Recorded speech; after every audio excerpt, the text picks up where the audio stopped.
मेरा नाम ज्योति जायसवाल है और मैं न्यूज़ वन इंडिया में काम कर रही थी। 16 तारीख को 16 दिसंबर को मैंने इस्तीफ़ा दे दिया राघवेंद्र शुक्ला की वजह से।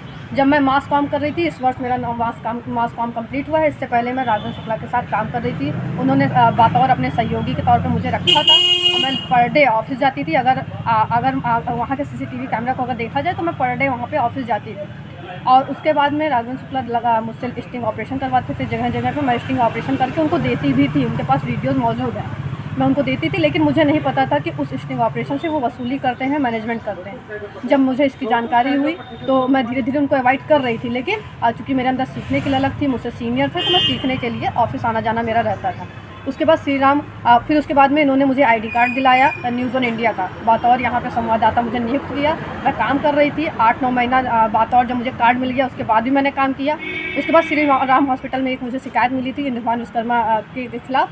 तो डॉक्टर इंद्रभान विश्वकर्मा के खिलाफ मैंने जो खबर की थी उसको रुकवाया गया और साफ तौर पर डॉक्टर इंद्रभान विश्वकर्मा से कहा गया कि मैं इस खबर को रुकवा दूंगा, तुम परेशान ना हो। जब मैं उनके कमरे में मौजूद थी तभी राघवेंद्र शुक्ला को फ़ोन करते हैं डॉक्टर इंद्रभान विश्वकर्मा। उनको मिंटू नाम करके पुकारते हैं, उनका उपनाम मिंटू भी है। ये मुझे पता नहीं था। लेकिन राघवेंद्र शुक्ला जब वहाँ पहुँचते हैं तो मैंने जब डॉक्टर साहब से पूछा कि मिंटू कौन है, आप किस मिंटू को बुला रहे हैं, तो उन्होंने कहा वही आपके सीनियर राघवेंद्र शुक्ला का नाम ही मिंटू है। तो राघवेंद्र शुक्ला वहाँ पर आते हैं, डॉक्टर को आश्वासन देते हैं कि आपकी जो खबर है वो चलेगी नहीं। उसके बाद झूठा मेरे खिलाफ एप्लीकेशन लिखवाया जाता है, रूमर्स फैलाया जाता है कि ज्योति ने ब्लैकमेलिंग किया है, ये किया है, वो किया है। इसकी जब खबर मुझे मिली तो धीरे धीरे मैं थोड़ा सा परेशान भी हुई और तरह तरह का मेंटली टॉर्चर मुझे किया जाने लगा। मुझे फ़ोन करके धमकी देना कि तुम्हारा मुकदमा दर्ज होगा जाएगा, तुम फंस जाओगी, तुम्हें जेल भेज दूँगा।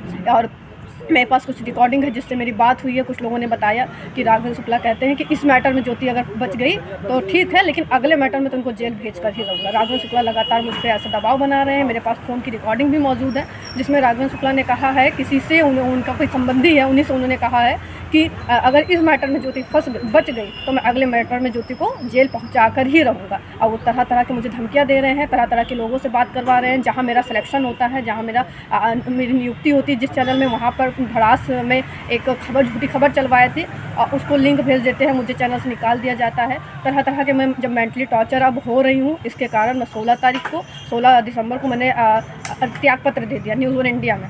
और तब से मैं न्यूज़ वन इंडिया में काम नहीं कर रही हूँ। लेकिन अभी भी न्यूज़ वन इंडिया ने मेरे त्यागपत्र को एक्सेप्ट नहीं किया है। मैंने दिया तो है लेकिन उसको एक्सेप्ट नहीं किया गया है। बात पर मैं राघवेंद्र शुक्ला से बहुत ज़्यादा परेशान हो गई हूँ। इस वजह से आज मैं एसएसपी सर से मिलने आई थी। आज मैंने इनको शिकायत पत्र दिया है और उन्होंने मुझे आश्वासन दिया है कि मैं जांच करवा करके उनके ऊपर मुकदमा लिखूँगा और मुझे